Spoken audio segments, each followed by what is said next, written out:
Prosperity, I believe that America's best days can still be ahead, and I want to lead us forward. Join me now in the Reid Revolution.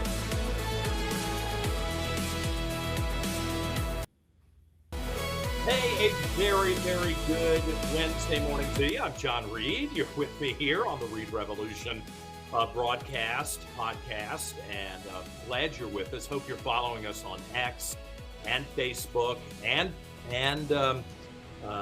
Rumble and YouTube, all of the different places where you can get podcasts, whether you're watching us live with the video element or you're listening later. Please make sure you're following us and spread the word, because this is one of the few places you're going to hear in Central Virginia and the Mid-Atlantic a lot of the news that's being missed everywhere else. This morning I am in Northern Virginia. I'm in Springfield. I was just in Tyson's Corner speaking to a group of business people about gerrymandering in Virginia and the threat that poses to the voices of a lot of people who live in rural Virginia. But also, it means if this proposal goes through between now and April 21st, that the Virginia Democrats have come up with this scheme that they've put in place to seize power, it means that the business community will not be represented. Everyone will be a social justice warrior.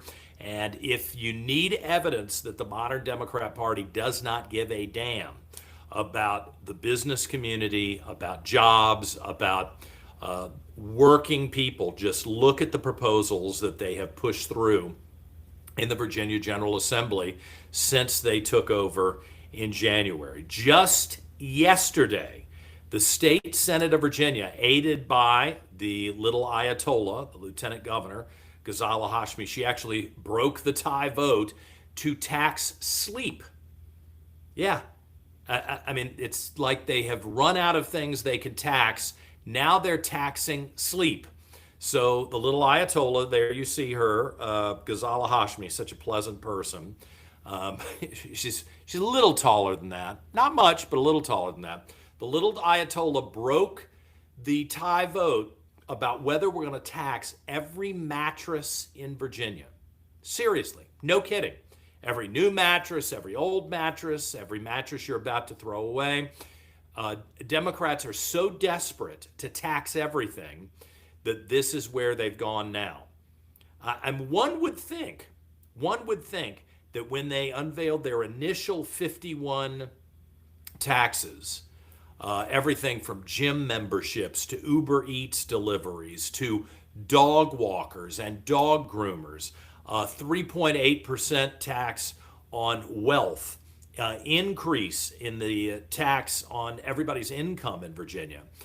You would think that they would have heard from the business community and from working class people who would tell them, what was the deal? You ran last year talking about affordability, making my life better, putting more money in my pocket, or at least keeping more money in my pocket. And everything they have done in this first couple of months of their rule, of their reign, of their, the queen, Abigail Spanberger as governor, has been about raising taxes for the Commonwealth. And it'd be one thing, seriously, if we were in the red. If Virginia had been mismanaged by Glenn Youngkin and Republicans over the last 4 years. But the exact opposite is true. Glenn Youngkin left Abigail Spanberger with a surplus, and they're still raising taxes. So you tell me, if you've gotten to the place where you're taxing mattresses, I think we got a big problem on our hands. Here it is, another new Democrat tax, this time on every mattress in Virginia. And there, the little Ayatollah, of course, this is artificial intelligence. I want to be very clear for those of you who think that the lieutenant governor put on her a Muslim Ayatollah outfit and laid on a nasty mattress. That's not really what she did. This is artificial intelligence for the dummies in the crowd who can't figure it out. But here she is throwing money around. What kind of a dummy? Seriously, I don't mean to be totally insulting, but what kind of a fool is running for governor of Virginia, which is what the little Ayatollah is doing now, votes to break the tie in favor of a tax on mattresses? Come on. How stupid can you possibly be? How disrespectful to the people of Virginia can you possibly be?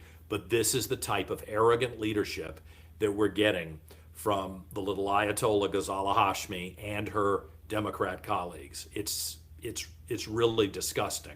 So I don't want to hear anybody complain about artificial intelligence. The insult here is taxing you on your mattress while you're sleeping in Virginia. That's the insult. Don't get it twisted. Don't be distracted. Democrats are going to tax the hell out of you on everything, and we should say no. I mean, when I was sharing that with people this morning, they couldn't believe it. They thought I wasn't telling the truth. And I showed them the articles about it. This is the kind of craziness that you're getting. Well, we go from the little Ayatollah here in Virginia, Ghazala Hashmi, who marched with Hamas and, doesn't seem to have met an Islamic radical that she doesn't embrace, to the big Ayatollah, the new Ayatollah in Iran, who I hope this person's days are numbered. I think that it's appropriate for, after 47 years of dealing with Iranian terror, I think it's very appropriate for us to finally go and root out these people and kill them on the other side of the planet. I know that that's controversial for some people who don't really understand how the world works, but you have a choice. Do we survive or do they survive? And I'm not going to apologize. If it comes down to that choice, and I think that's where we are, Americans are the ones who should survive. I'm not confused about that. And if you are, you belong nowhere near a leadership role on state level or on the federal level. America has to survive. And we've kind of put up with a lot of violence and a lot of killing of innocent people before we've taken this action. I'd say that almost 5 decades is enough. So here's President Trump on the new Ayatollah. Take a listen to what he had to say. Have to take him out. Does he have a target on his back? You mean the new supreme leader?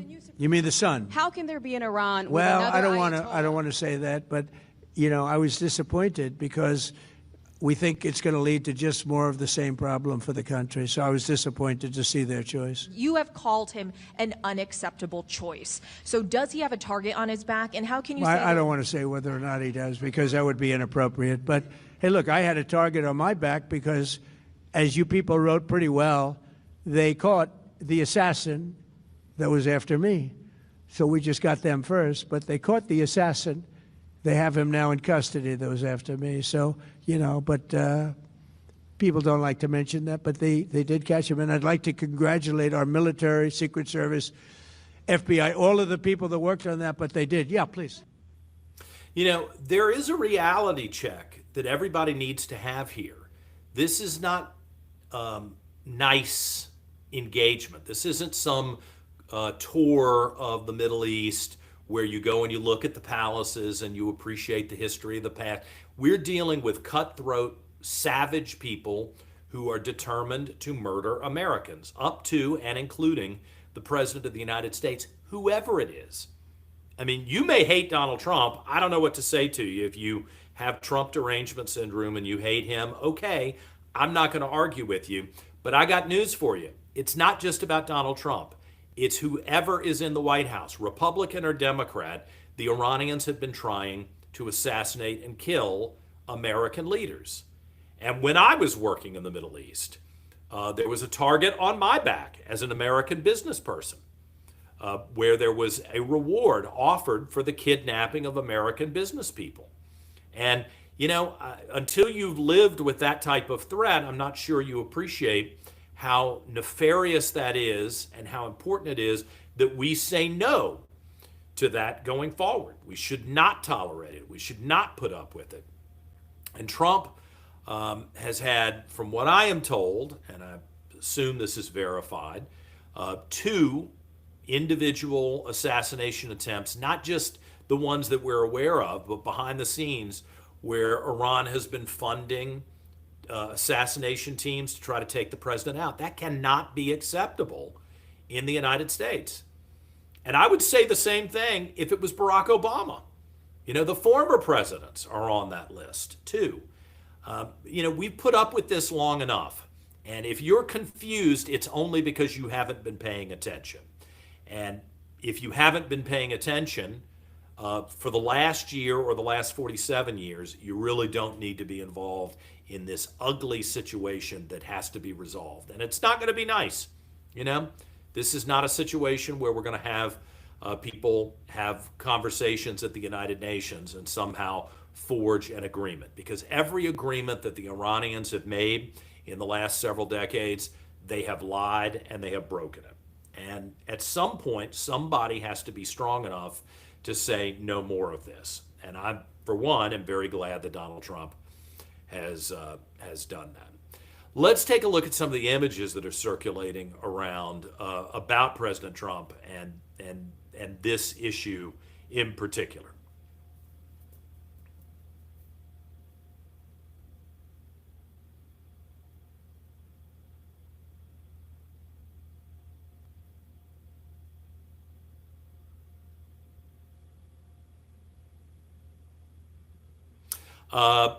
I find this to be, well, wait a second. I find this to be kind of shocking here that former Congressman Bob Good from Virginia has decided that he's going to come out and trash President Trump, saying that Trump is the problem. Look, I know that Trump didn't endorse Bob Good when he was running for Congress. President Trump endorsed the incumbent Republican Congressman John McGuire.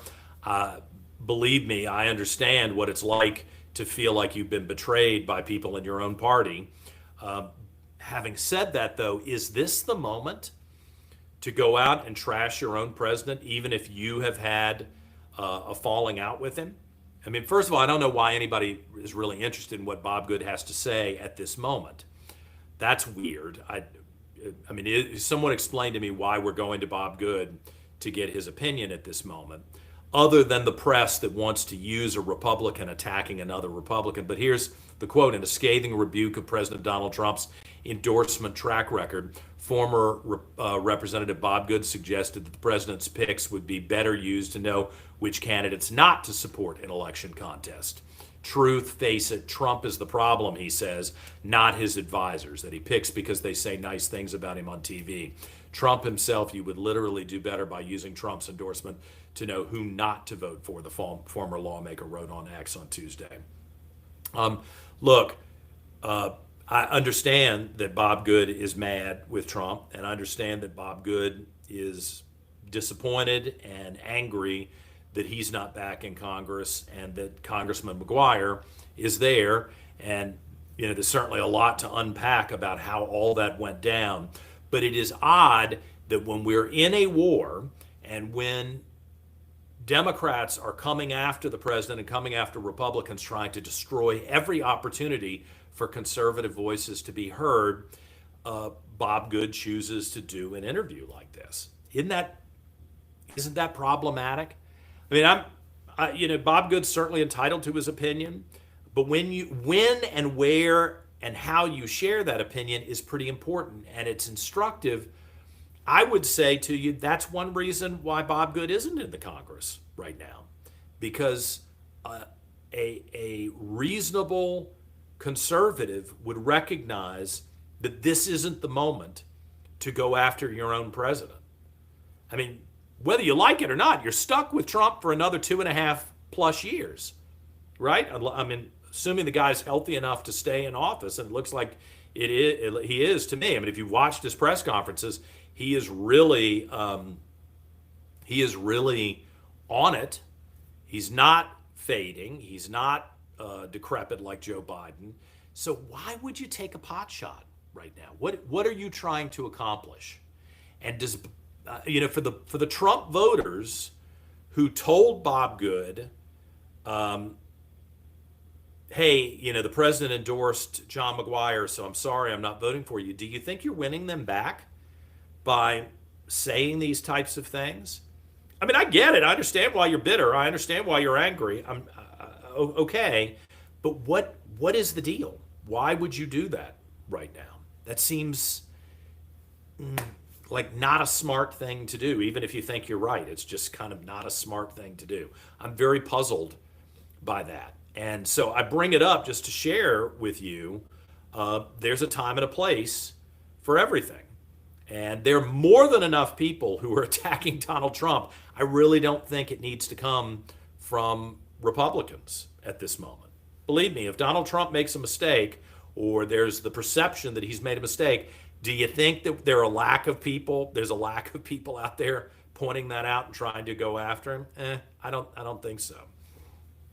So I would suggest that every Republican, and I just said this here in Tyson's Corner, to people, some people who were in the room who did support me as lieutenant governor, but weren't on board at the beginning when I was running against a Northern Virginia guy who, I patched everything up, I think, with him these days.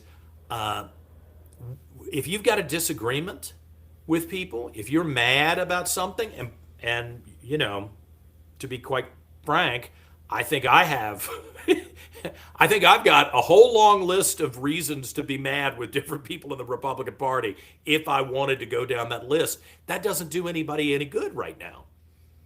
Every Republican in Virginia, everybody who wants fairness in Virginia, everybody who wants to uphold the Constitution of the state and make sure that the voices of different people are heard and that there's not a power grab by cynical, abusive Democrats, you kind of have to put all your other problems aside and all the other things that might divide you aside, for a month and a couple of days? At least till April 21st, could you possibly have the personal and political discipline to do that? And let's focus on making sure that the voters of Virginia understand what's at stake here. I mean, you've got a current situation in Virginia where there are 6 Democrats in the United States House of Representatives representing Democrat voices and Democrat opinions. And you have 5 Republicans. And when you look at the presidential race, when you look at the governor's race, when you look at the last decade in Virginia, that's probably kind of where we are. I mean, I wish that it was the inverse. I wish there were more Republicans here, but there have been so many people who are leftists who have left the Northeast. They ruined their home state in New York, New Jersey, Connecticut. The taxes are too high. They can't find a house that they want to be in.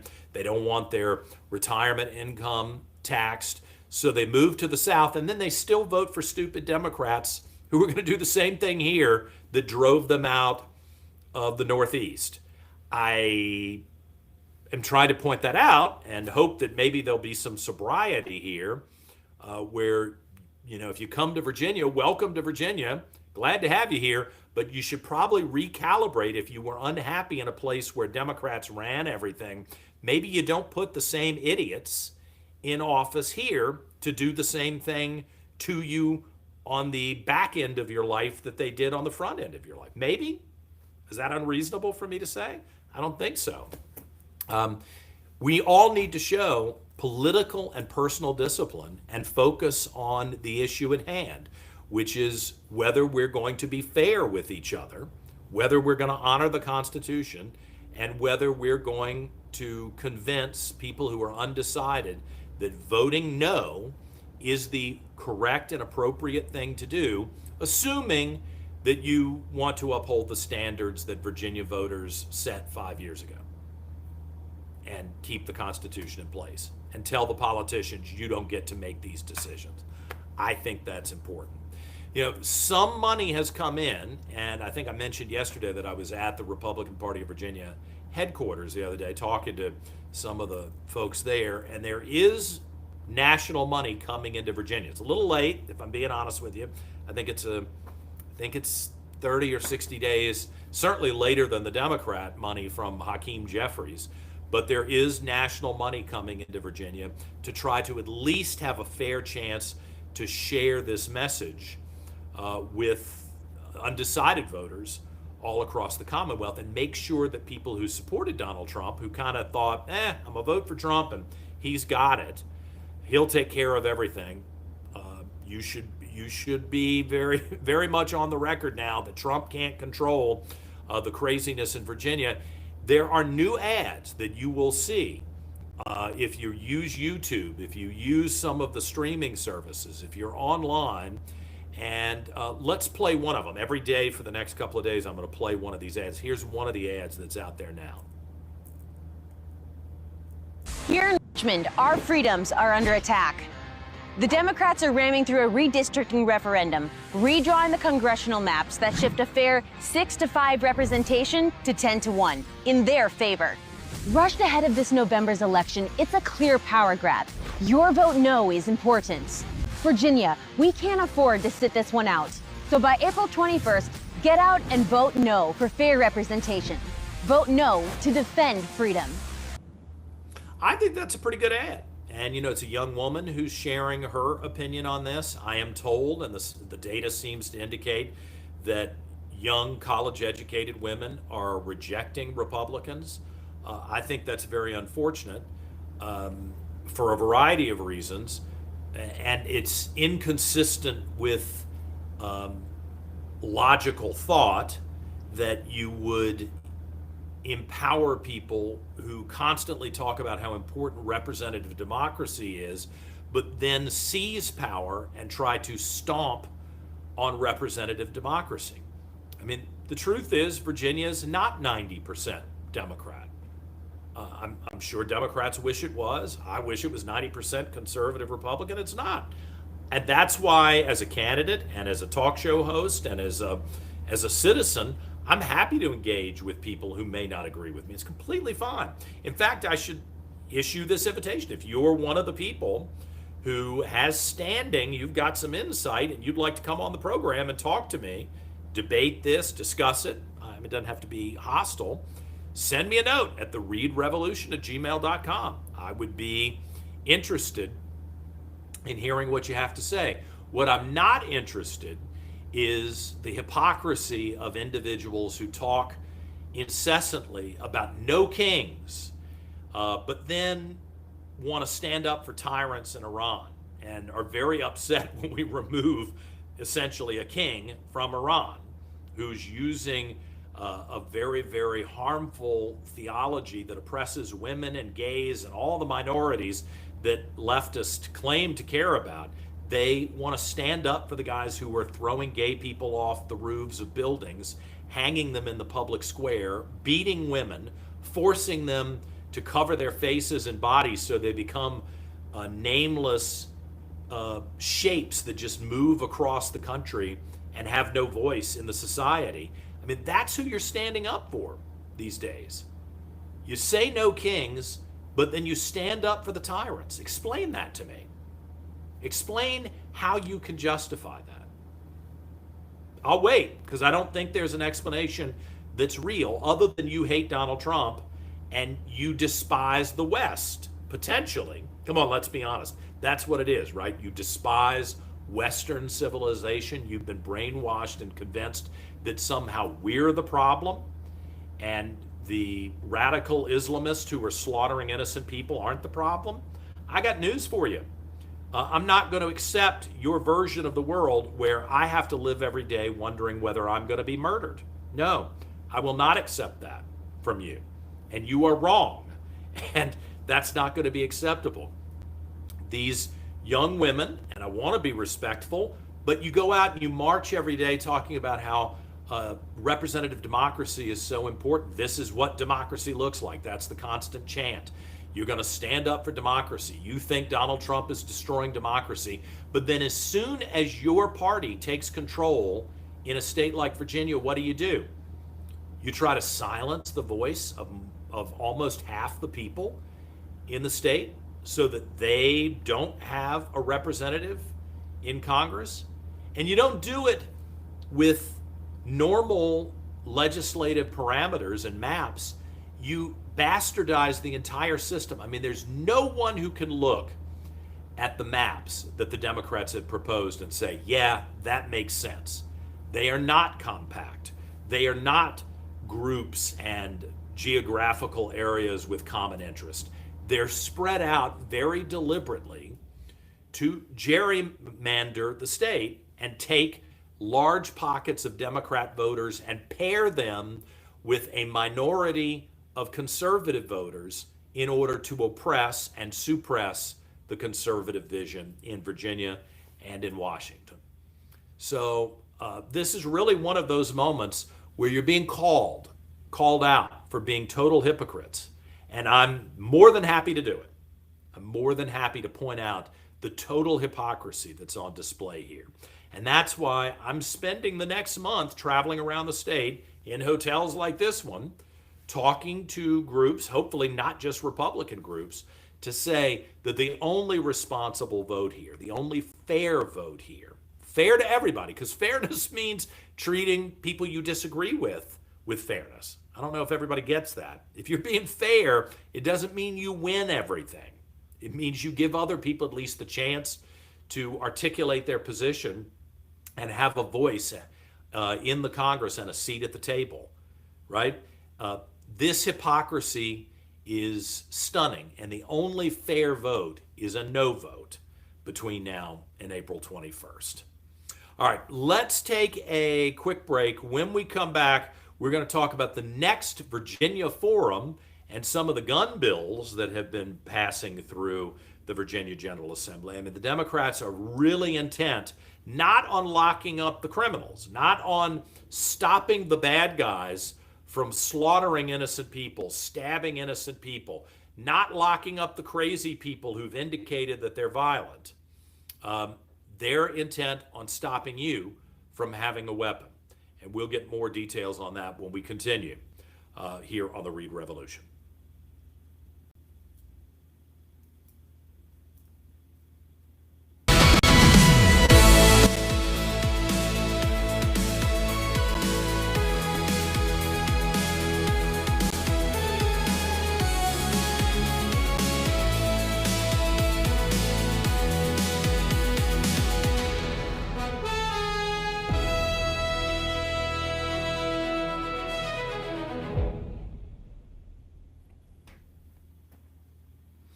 Back on this Wednesday morning on the Reid Revolution, I'm John Reid, and I am in Northern Virginia today, where early this morning I was speaking to a group of business people about the gerrymandering effort. You'll see the sign behind me, Vote No, on April 21st. Election Day is actually April 21st, but we've got 45 days. Foolishly, Democrats have forced 45 days of early voting. Then they don't even want to obey their own rules. I mean, they chose 45 days of voting, but then they decided that the rules that they wrote didn't count. Sure, they're still going to have the 45 days, but they're not going to obey the calendar requirements that they put in place.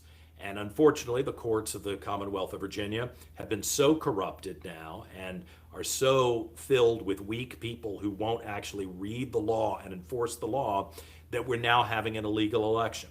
I wish there was something I can do about it other than point it out, but I'm stuck.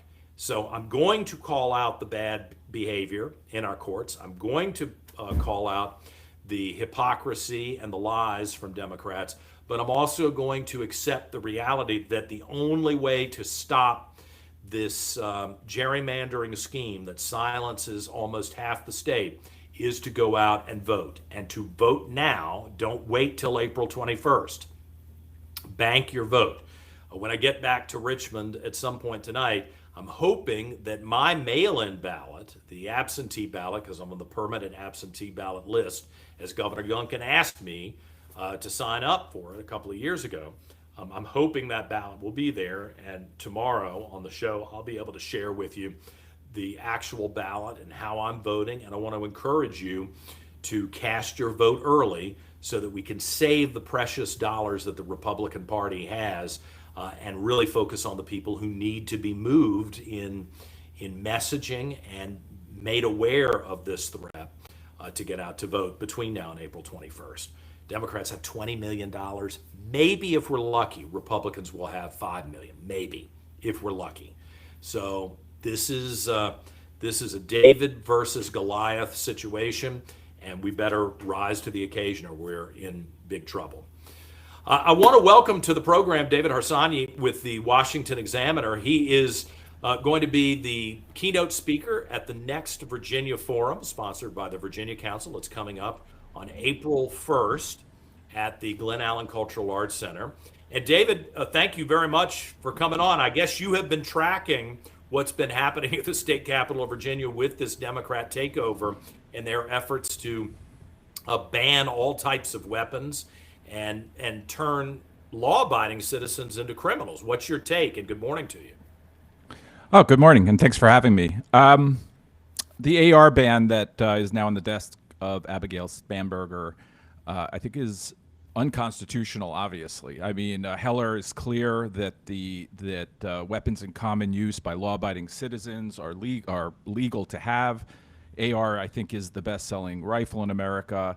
It is certainly in common use, and law-abiding citizens have them. They account for a very small fraction of criminality in America. And then there's the magazine ban as well, the high-capacity magazine ban. I'm just using their language because I don't think 18 rounds is actually as scary as it sounds. But that, too, I think will be unconstitutional one day. They keep pushing this in states. Virginia's the latest. At some point, the Supreme Court has to take it up, because it just undermines our ability to defend ourselves in the way that the Constitution foresaw. Yeah. Is there an organized pushback on this? I know the NRA has been around a long time. The Virginia Citizens Defense League is organizing. There is a protest at the state capitol coming up this weekend to try to make sure that legislators know that not everybody's on board with it. But is any of this organized and effective, you think? It's always been a problem, I think, for conservatives in general to be activated or be activists. They're busy at home with their families running business. They don't have a kind of professional activist class that like gun banners have, But there are groups that challenge these things. Even the Heller decision was basically brought forward by kind of a ragtag bunch of lawyers from the Cato Institute and libertarians. So it's always been difficult. But yes, I mean, the NRA is out there, and obviously I think gun owners are very passionate about their Second Amendment rightfully. So hopefully they'll make some noise. I don't know. I'm kind of new to Virginia in a way, and I'm not sure what, with this new government, how much that's going to matter, unfortunately. It might have to be, there might need to be legal recourse, I think. Yeah. Well, fortunately, there do seem to be some people who are willing to take it into the courts and tie this up a little bit and push back. Walk with me through your history on this particular issue. I know you're speaking on April 1st. I'm really excited to meet you in person at the Virginia Forum in Henrico County at the Glen Allen Cultural Arts Center as a part of the Virginia Forum. But you've done extensive research on these issues. Walk through with me how you became involved in this debate. Well, I grew up in a place where I didn't know anyone who had a gun. I grew up in New York City area, and well, I shouldn't say that. Many people had guns. Just criminals had guns. Regular people didn't have guns. Yeah. We weren't mugged by reality there. We were just mugged, by other people. But but I always had probably because of my parents escaping from communism, I always had sort of a ideological or philosophical inclination to support the right of people to defend themselves against the whims of the state, for instance, or against criminality, to protect their property and their families. And then as I grew older and had a career, I lived in places where it was almost impossible to get a gun, like Washington, D.C., and in essence just ignores the Constitution, even after Heller. I think they make it virtually impossible for a normal person to have a firearm, or it's very difficult, too difficult. But then I started thinking not just about the ideological aspects of this or the constitutional ones, but the culture. Why do guns have this special place in American culture? So I wrote a book called First Freedom about it, where it's not just a defense of the Second Amendment. I think it is, because I tell the story of guns in America, but it's not explicitly so. I talk about the innovators,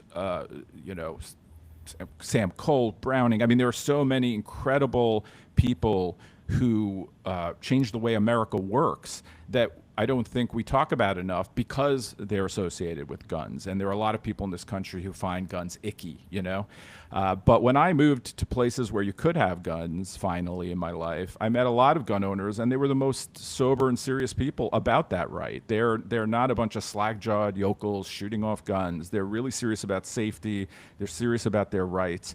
And I think people, I wish that more, or I was propelled by wanting to tell the story to other people so that they would understand why guns matter. It's not just some kind of irrational need to blow things up and shoot things. There's a long history behind it, and it's not just philosophical, it's cultural as well.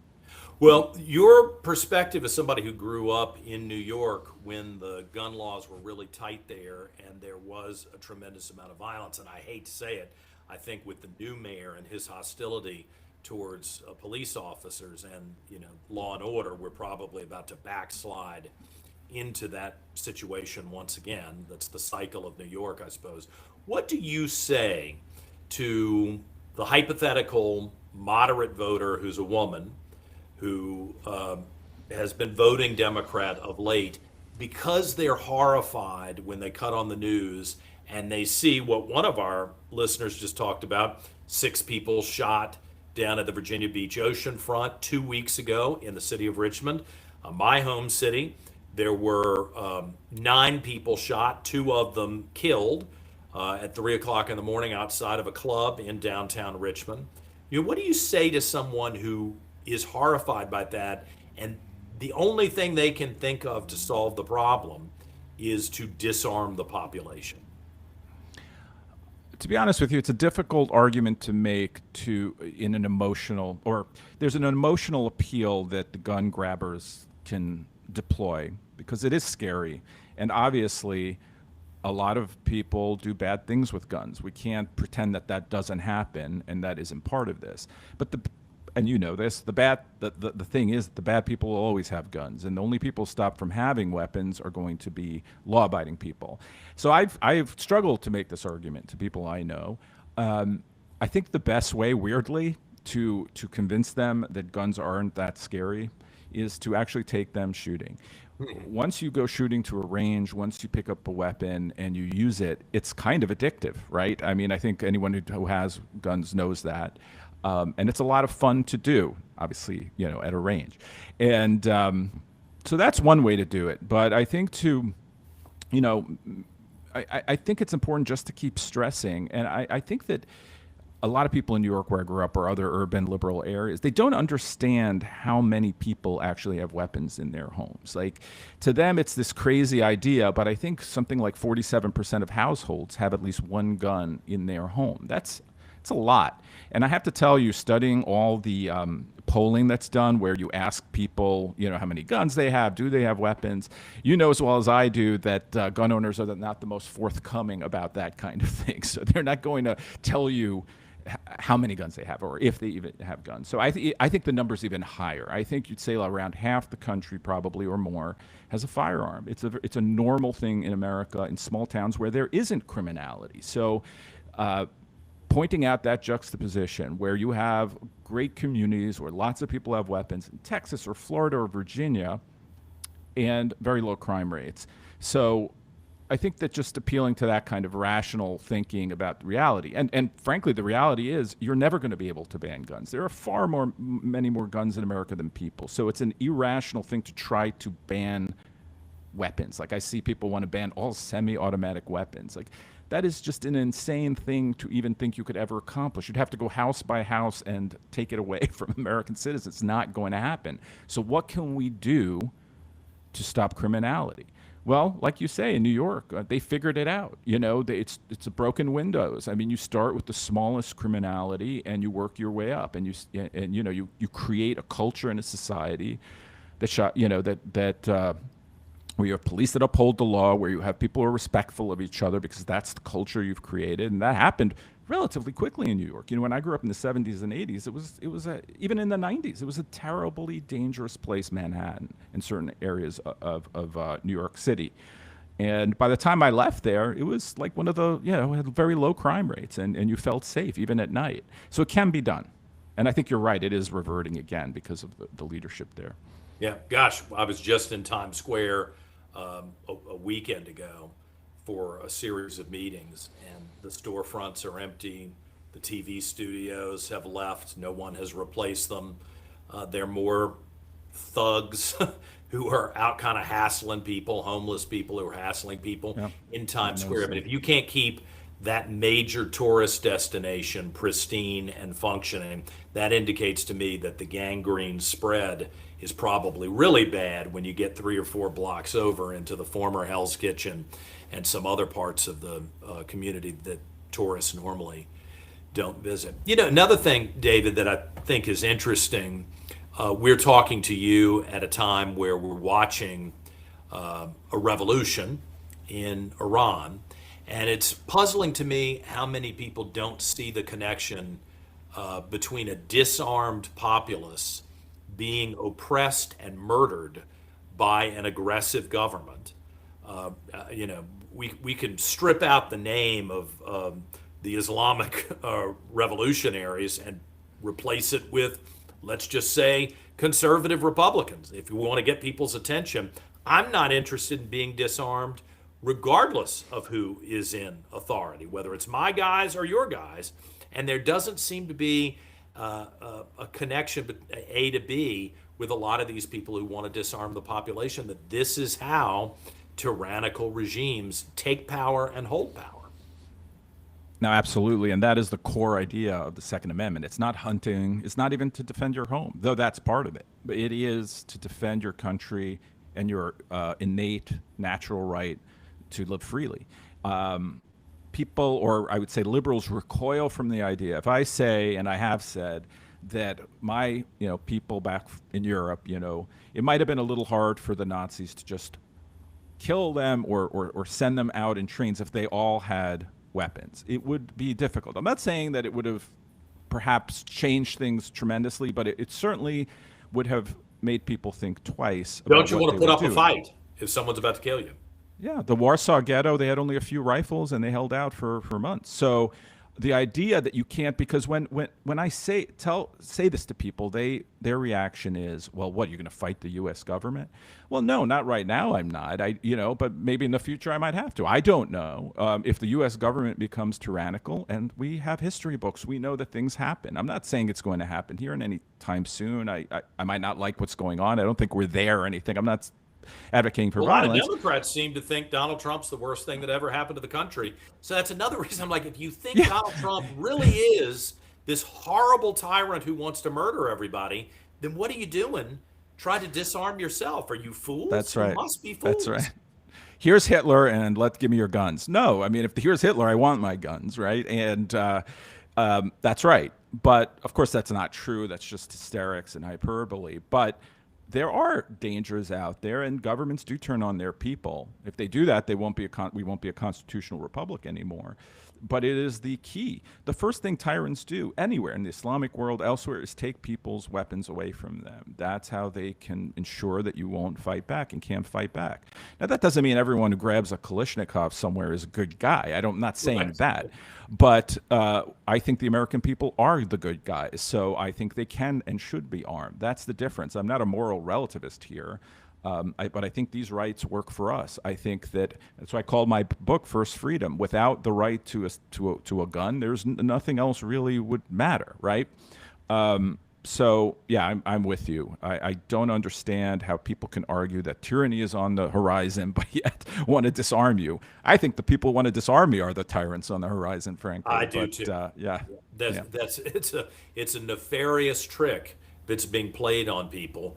Give us your guns, we'll protect you, when in fact they won't protect us from the people who are killing innocent folks in the streets right now. Story after story, day after day, with illegal immigrants who are out of their minds or murderous, and they won't get these people off the streets. Our own citizens who behave badly, that they won't lock up. So don't tell me that my giving up my last mode of defense is going to cause me to be safer when you won't take those actions.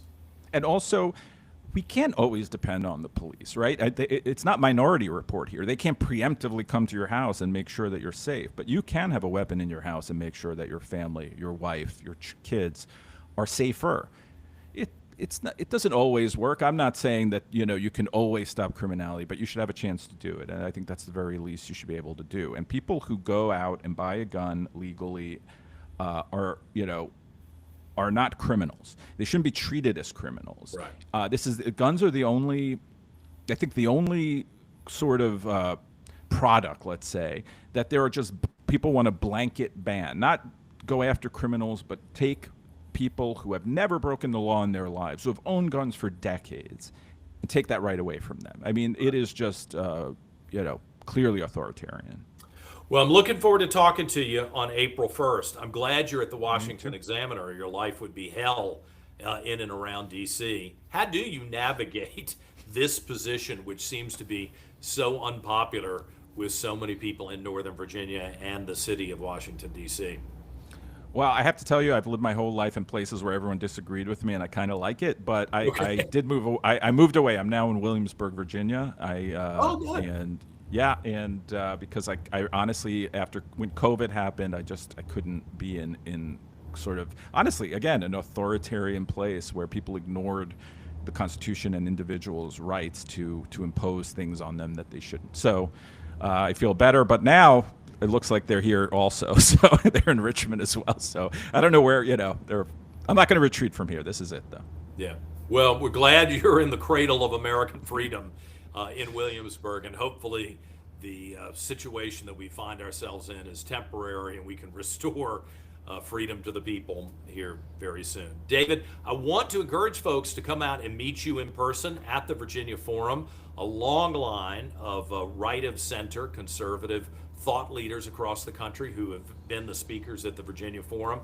David's speech, Forged in Freedom, A History of American Guns and Personal Freedom, will be at the Glen Allen Cultural Arts Center coming up on April 1st. And you can get your tickets right now at thevirginiacouncil.org, thevirginiacouncil.org.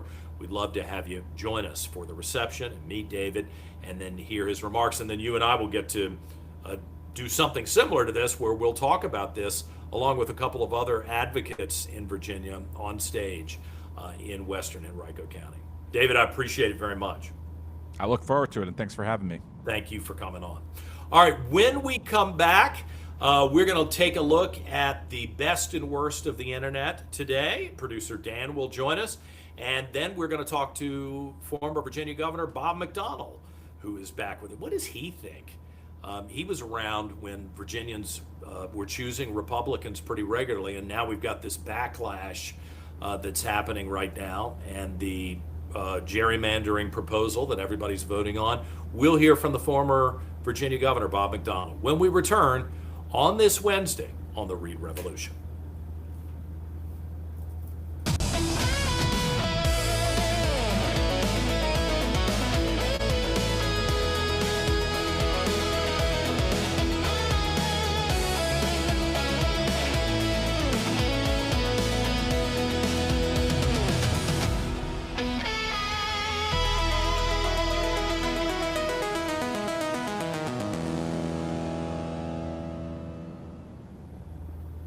All right, we are back, and producer Dan is with us today to talk about the best and worst of the internet and some of the other issues. I really hope we'll see a lot of people on April 1st. This gun issue is really divisive. It has been for a long time, but I'm not sure that the average person who's scared of guns, and I don't blame you if you're scared of guns, if you've never shot one, you didn't grow up like I did as a Cub Scout and a Boy Scout learning gun safety and how to shoot. I can understand that you're concerned, but the solution here isn't for you. Oh, have we lost John? John, are you with us still? Hold on. John, did we lose you? Folks, let me see if I don't know what's going on here, if John's feed just died on us or what, but let me see if we can go to break, see if I can get him back. Hold on just a second. I'm not sure what's going on here. We will return in just a moment, I hope, with more of the Reid Revolution. One way or the other, we'll figure this out. All right.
All right, well, we are back, and now we have Governor Bob McDonnell joining us too. Well, Bob, Bob, this is an interesting situation. Let's talk about what's gone on in the last few minutes here on this show. First, we hear from you. You're telling me that you're having a bit of trouble getting on. John is on with our previous guest, David Harshani, talking about his appearance at the Virginia Council coming up in the next month here, April 1st. Not an April Fool's joke. He's really going to be there.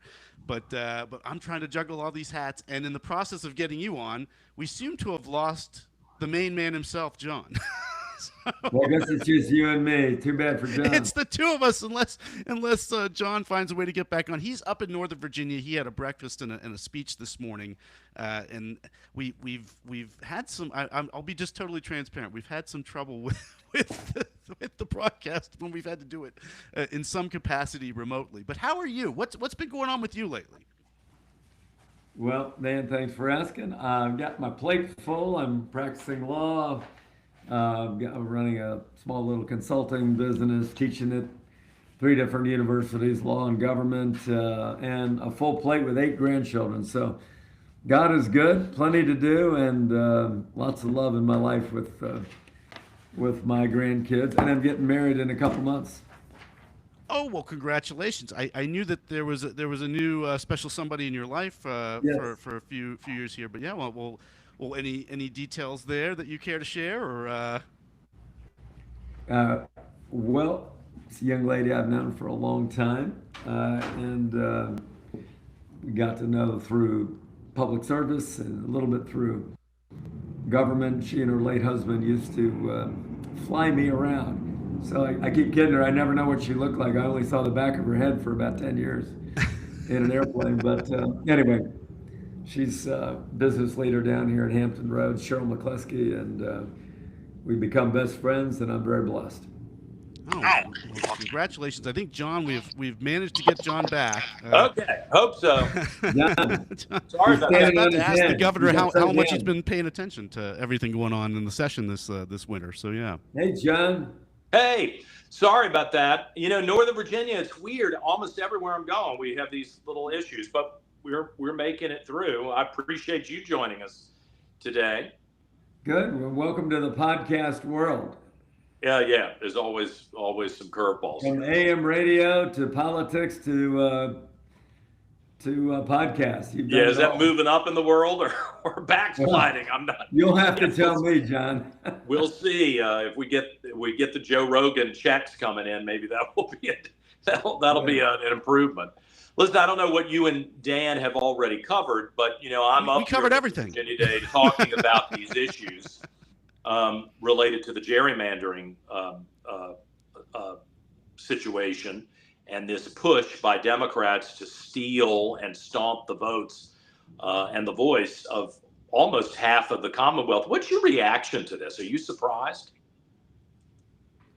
No, because the power grabs, to some degree, by both parties, but more so with the far left, that will do anything to gain control in the short run, because their vitriolic hatred for our president is so palpable. They'll do anything to stop his last 2 years.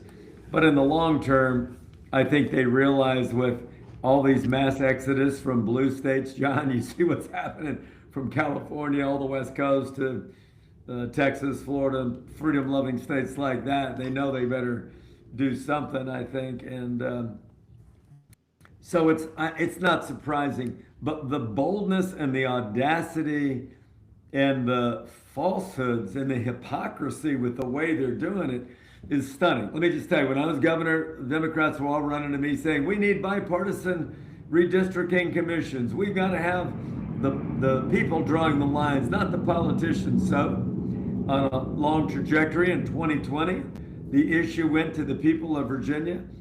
And overwhelmingly, I think 2-1, they passed a referendum saying, okay, a bipartisan redistricting commission draws the lines for the congressional seats in Virginia. And here we are 5 years later. No, we don't want that.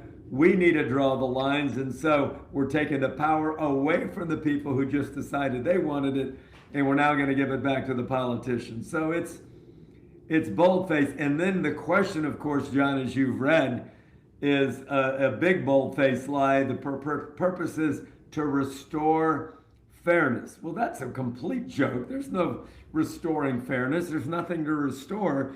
Virginia's generally had reasonable lines. Look, the power and party has always drawn the lines, but it's been nothing like this power grab where virtually every congressional district now has to have a piece of Fairfax or Arlington or Alexandria or Northern Virginia. And here's really the biggest lie out of all of it, John. And I use those words intentionally because it's making something that's not true. They're claiming this is a response to Donald Trump, a response to what happened in Texas. Well, there's about eight states, John, that have 0 Republican members of Congress.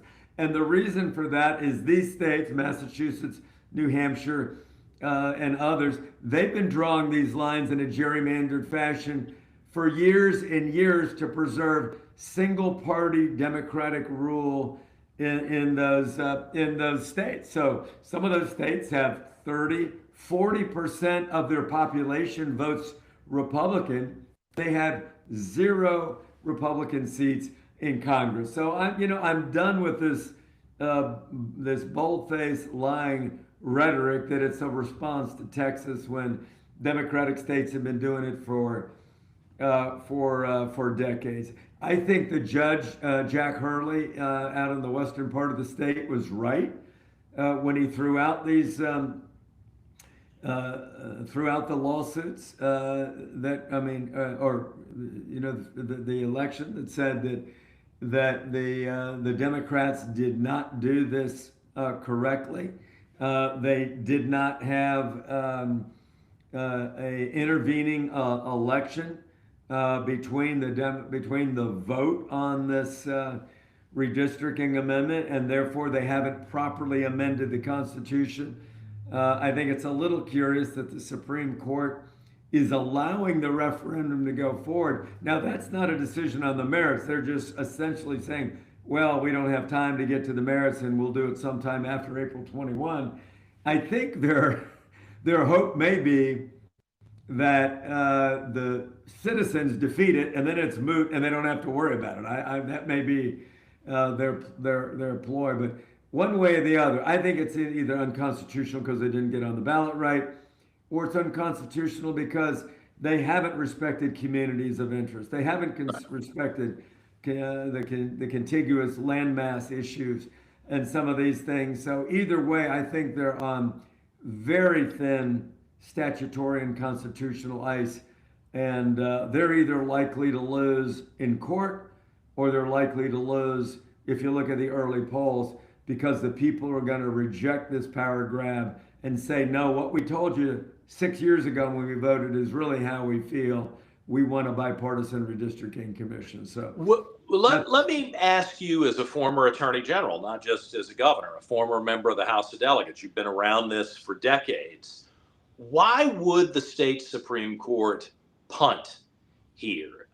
What other right or enumerated obligation, privilege and right and obligation, would a court say, hey, we'll let the vote go on, the people can choose to suppress other citizens? I mean, it seems odd to me that they would walk away from this, I think, kind of basic obligation that they've got in their role. I mean, I'm losing faith in the court system in Virginia. Seems like case after case after case, whether it's the Robert E. Lee statue and the covenant that was agreed to there, that didn't matter. During COVID, the courts allowed the government to run all over the private rights of the citizens. And in this case, they won't even adjudicate the rule book that the Democrats themselves put in. I mean, what is the point if the courts aren't going to engage here?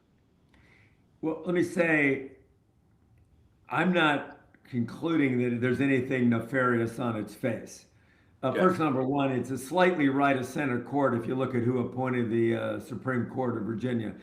Secondly, there could be a very practical reason for it. One, I mentioned that maybe the people will throw it out on the 21st of April, then they don't Right. have to get to the merits. But there's a more practical one, John, and that has to do with the fact that we start voting now 45 days in advance.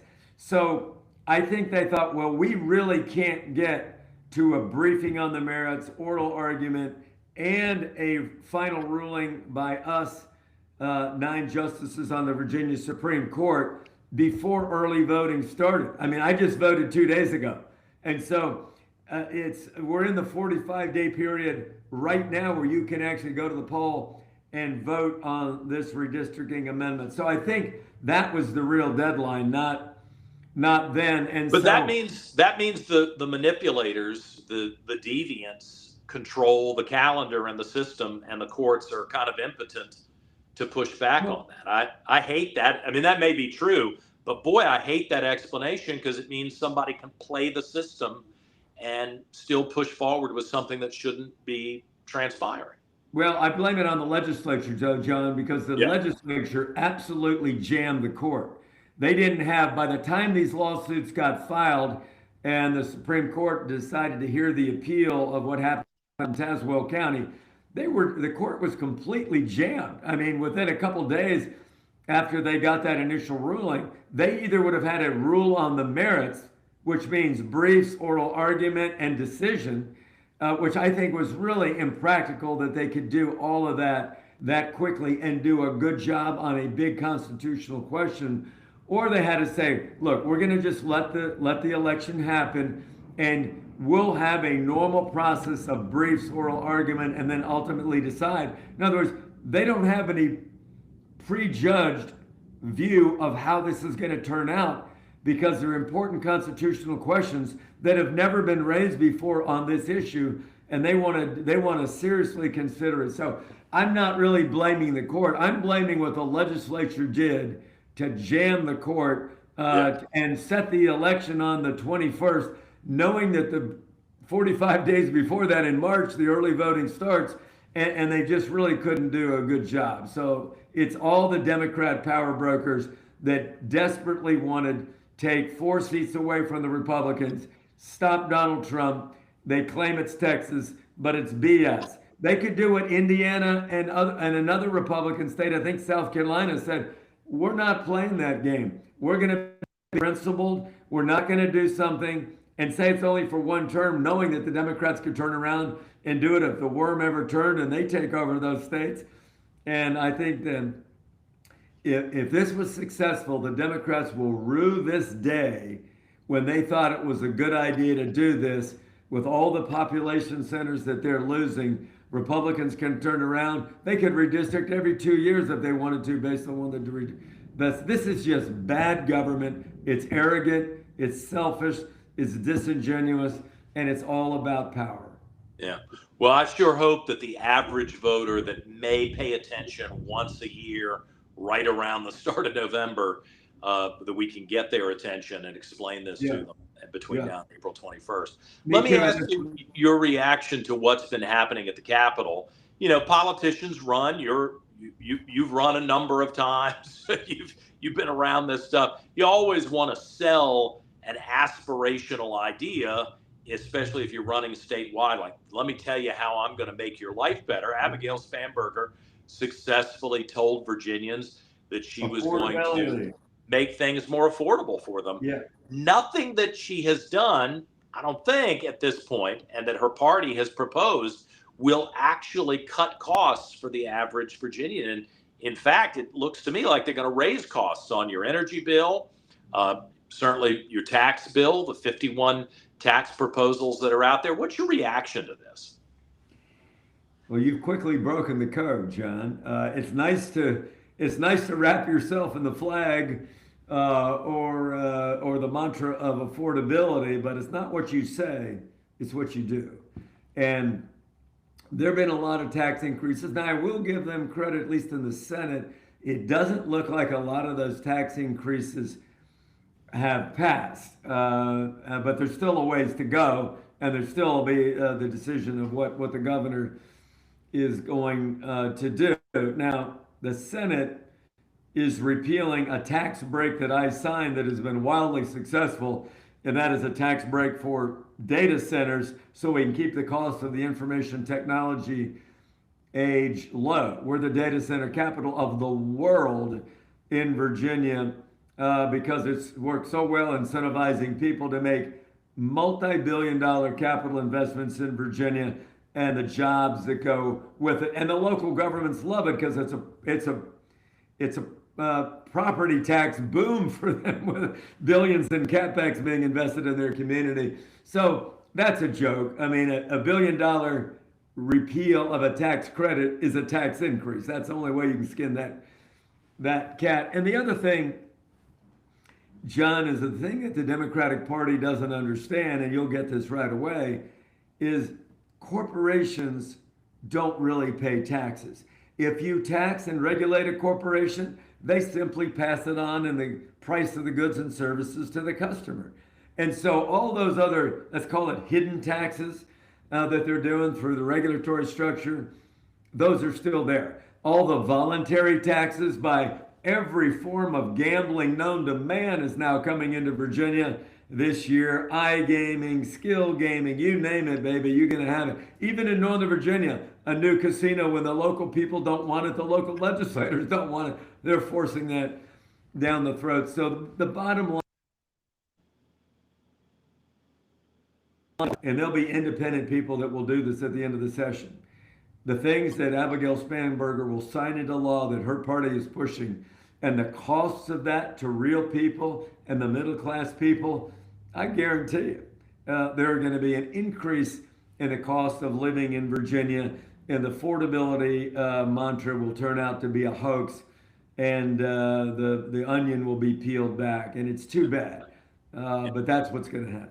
I didn't think they could get worse than taxing gym memberships and dog grooming and your Uber Eats delivery. But Ghazala Hashmi just broke the tie in the Senate yesterday to tax sleeping, to tax every mattress in the Commonwealth of Virginia. That seems like a total betrayal of what these folks ran on. And I hope people are paying attention and are mad about it. They should be. Yeah, is that her right there? Very good picture. That's artificial intelligence, just in the interest of full disclosure. But I think it makes a point that the little Ayatollah is on the march, trying to oppress the people of Virginia. Here's the other thing too, and you know this. Glenn Youngkin left this state in excellent fiscal condition. I mean, excellent. I was fortunate during my 4 years. We had a surplus every year. But my total surpluses over 4 years was $2 billion. That was real money in 2014 when I left office. But Glenn Youngkin has left billions a year on average in surpluses. Now, some of that was from a lot of the COVID money flowing from DC, et cetera. But he was very conservative in budgeting. He brought in about $160 billion of new capital investment in Virginia. It's starting to pay dividends. Now he cut taxes on the military, taxes on the average working family, and it's created an economic growth, a little over 3% unemployment now in Virginia.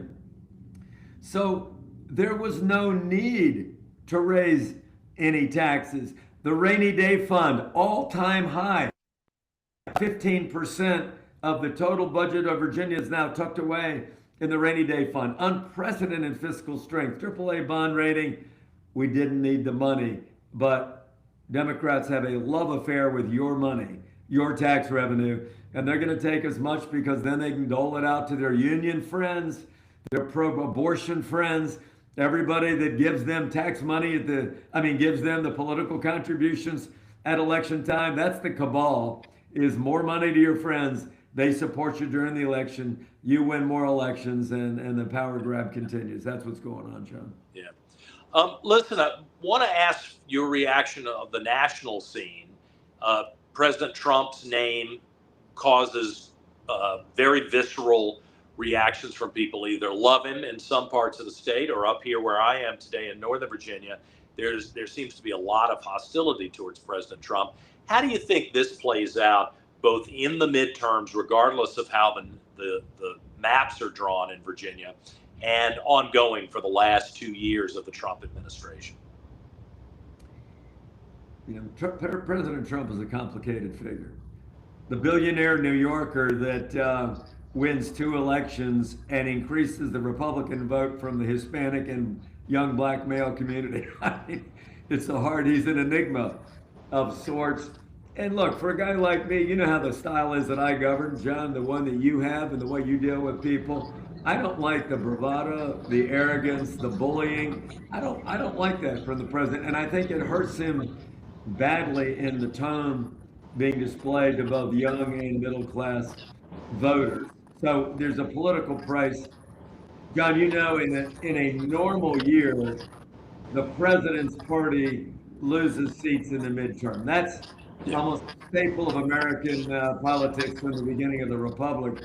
I think it's going to be exacerbated this year. The impact of the tariffs still that were unpopular, the war that is ongoing, and we don't really know what's going to happen and what the after action plans really are in Venezuela, Iran.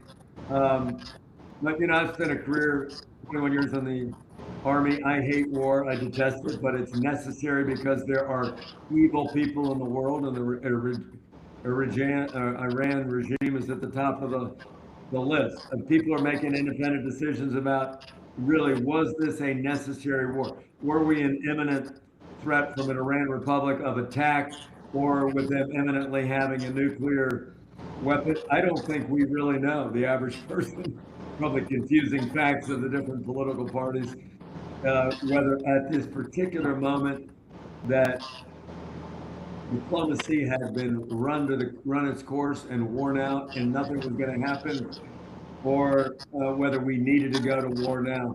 What I will say is the incredible firepower and discipline and absolute excellence and patriotism of the United States military, you know, makes me want to cry. These folks are so good and so well trained, apart from what you think about the policy.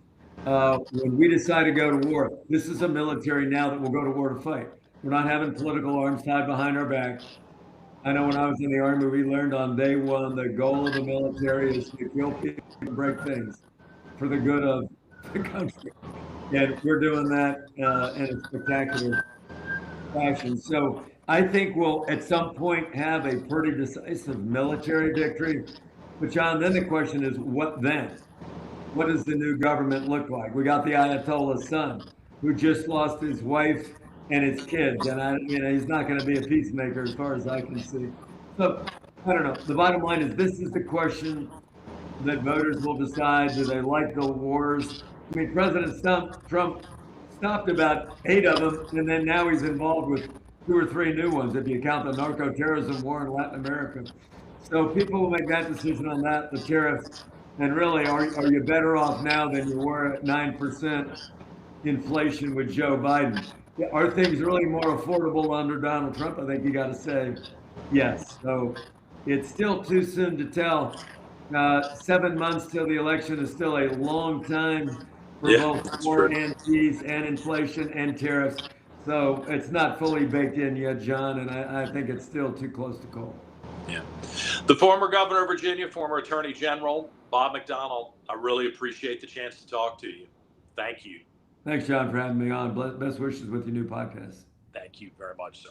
All right, let's take that quick break, and we will come back, and producer Dan will rejoin us in just a moment here on the Reid Revolution.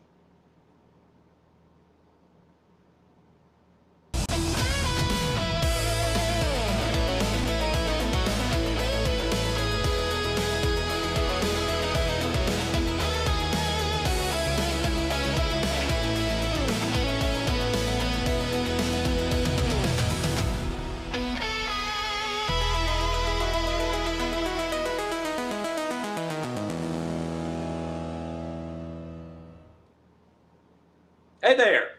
Hello. How you doing? I'm doing okay. One might say that things have gone sideways today, but yeah. So do we look okay here? Is that? Well, you're coming in sideways, and I don't know.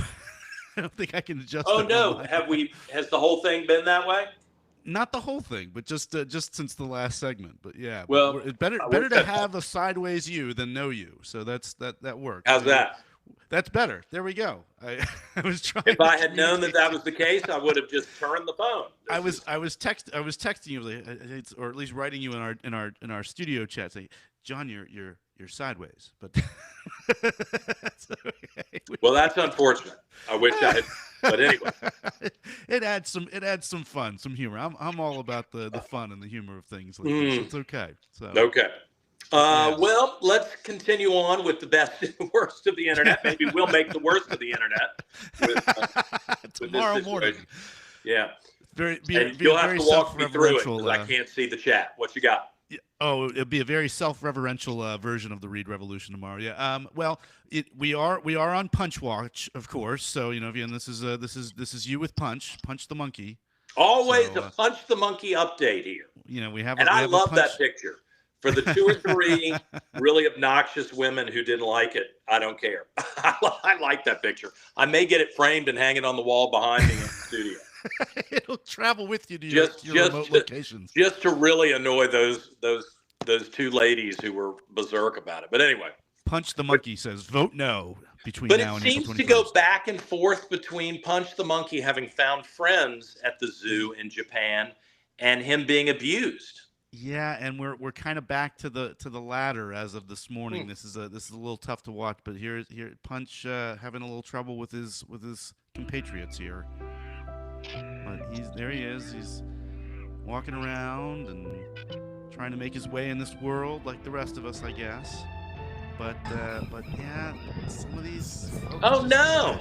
Yeah, they're dunking him in the water. What are they? They're trying to drown him? I don't know.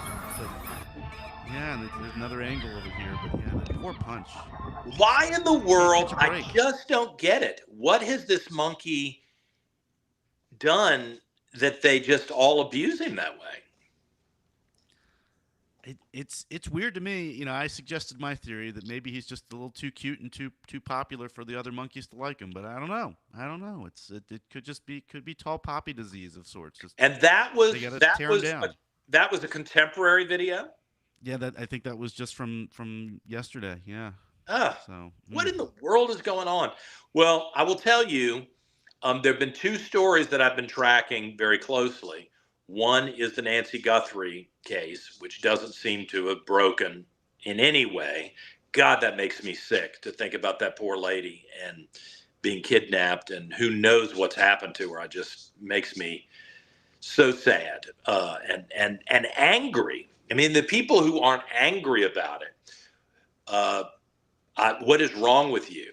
And if you don't have a sense of pending vengeance. Uh-oh, folks. We may have lost John again. Well, he was talking about Nancy Guthrie there. I don't know if we're going to be able to get John back. And then this Punch the Monkey.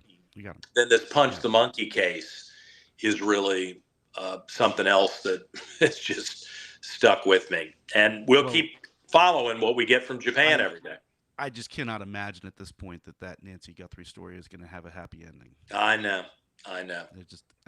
They wanted a ransom. Why not turn her in for the ransom unless there's no live person to turn in? That's the only thing I can come to. And I'm sorry to say that with the Guthrie family in mind, but I can't imagine that she's made it. Well, she had some heart problems and all sorts of things. We as a society need to decide that this kind of garbage, this kind of behavior is not going to be okay.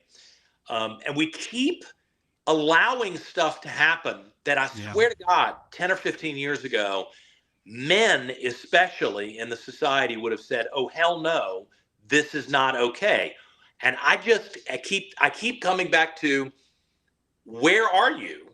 You don't want to stand up to protect your daughters from being oogled at or molested in bathrooms by men, delusional, mentally ill men who are wearing dresses. You won't stand up to protect your daughters. I don't get it.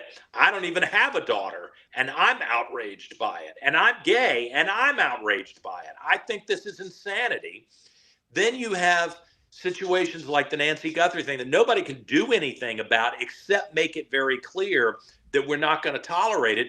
But then when you get a case of, this illegal up here in Northern Virginia who killed the 41-year-old mother with a stabbing, or that poor woman from Ukraine who was stabbed on the train in Charlotte, North Carolina.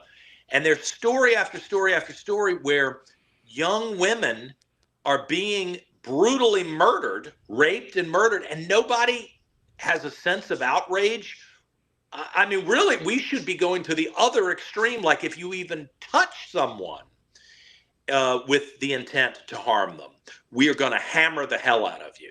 And everyone is just so passive. I don't understand why you're not angry. This is not the society that I want to live in. And I don't know if you've got the video, Dan, of Richmond, where normally we're broadcasting, where you are right now, a very nice neighborhood taken over, apparently for the last 2 nights, by a bunch of street thugs from the city of Richmond who've decided they're just going to run races down the road and do donuts and spin out and, behave really badly in the middle of a nice neighborhood.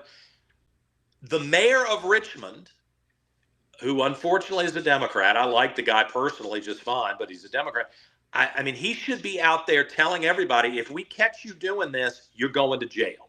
But the prosecutor, who is a black Democrat woman who apparently just can't bear the thought of locking anybody up in jail or prison, doesn't seem to want to prosecute people. I mean, I just don't understand this passive, let your society go to hell and don't do anything about it. I don't get it. Yeah, I will have those videos tomorrow for sure. Let's play them. But yeah, I mean, with the case of the one, for those who aren't familiar with the Richmond area, it was at the corner of Libby and Patterson, which is literally right in front of the restaurant that we ate at prior to going to the Richmond Forum several weeks ago. Oh, is it? Yeah. And so they're private right schools there. They're houses that are worth $800 million, $800,000 million right there. Condos that are worth almost $1 million. Mm-hmm. And it's actually the part of town you wouldn't have expected to have bad behavior from anybody. I mean, the worst thing might have been a cat burglar or a drunk driver. And now you've got people coming from the city of Richmond who are just taking over parts of the town and nobody wants to do anything about it. This is not just about Richmond. If you're watching and you're not from Richmond, I know you could easily say, well, I don't care about that. But it is indicative of what happens in Democrat-controlled parts of Virginia and cities across the country. And somebody has to be tough enough to say, we're not going to tolerate that anymore. And when the reflexive, you're a racist mantra comes at us, we have to tell people to stick it. You can call me whatever you want. I'm going to enforce the law to protect everybody. White, black, young, old, male, female, single, family. It doesn't matter to me who you are. We're going to protect you from the street thugs. And it doesn't matter to me what color they are.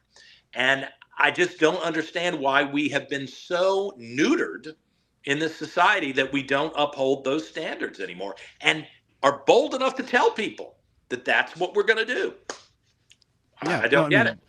What you permit, you promote. And we have sent the message loud and clear that we will tolerate this. And the people we are tolerating have received the message loud and clear. In one video that I'll play tomorrow, another video different than the one that we're talking about, they're basically running the police off.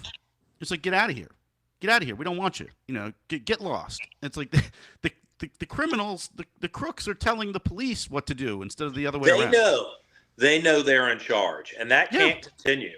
And, I mean, if your daughter gets raped, your house gets broken into, it's a minor thing in the lexicon of crime, but if your car is damaged, if your house is damaged, I think at that point, maybe we'll get your attention. I don't want it to get to that place. All right. So what else you got before we wrap up here today? Right. Well, speaking of the contrast of kings to no kings, or no kings to kings, saw this short little video about the transition that's happened since Operation Epic Fury took place. So here's this. No kings! No kings! No kings! The next day. Stop killing dictators! Stop killing dictators! Stop killing dictators! So yeah, I mean it's just comical that on the one hand they're obsessed with the idea of not having a king here, but as long as it's on the other side of the world, it's totally fine. It's laudable even. Yeah, the hypocrisy is truly stunning. That everybody's willing to accept the abuse of other people on the other side of the planet, that they are making up things about Donald Trump and elected officials here while they're tolerating slavery on the other side of the planet, the abuse of women, the abuse of gays, the abuse of children, and nobody calls them out on it. Well, we've got to hold these people accountable. And quite frankly, I don't think you can kill enough of the leadership of Iran to make me happy. 50 years of abuse from these people, where they have targeted innocent civilians, and they have caused billions of dollars in damage. They have disrupted the economies of peaceful countries around the world, and I'm supposed to feel bad for them? Heck no. I'm glad Donald Trump has taken them out, and we're just going to have to ride this thing to what I hope will be a better future, but I have a difficult time believing it's going to be worse than what we've dealt with for the last 47 years. And if bystanders, if civilians, innocent third parties get caught in the crossfire, the blood of their hand is on the hands of the brutal dictator, not us. You know, we're not the aggressor, we're the retaliator. We're the ones who have been threatened, who've been they've been saying death to America. They've been preaching and pursuing that for a half century. We're well, the problem is, Dan, self-defense. There are lots of people who hear death to America and think, yeah, we deserve it. I don't think that at all. No. I don't think that at all. I don't think we deserve it at all. And if we could get rid of the people who are oppressing the rights of individual citizens and abusing women and threatening the world, I think we will all be better off. If you have been brainwashed and given this line that somehow the United States is the problem in the world, you are mistaken, and you need to go back and do your own independent reading instead of just believing what some communist at your college or university or high school taught you, because it's just not true. And I've seen it up close. I don't know what everybody else has been doing with their life. You know, if all you did is play video games, or maybe you just hung out in Richmond or you hung out in New York, good for you. That's your life. I've gone to these places. It's not nice.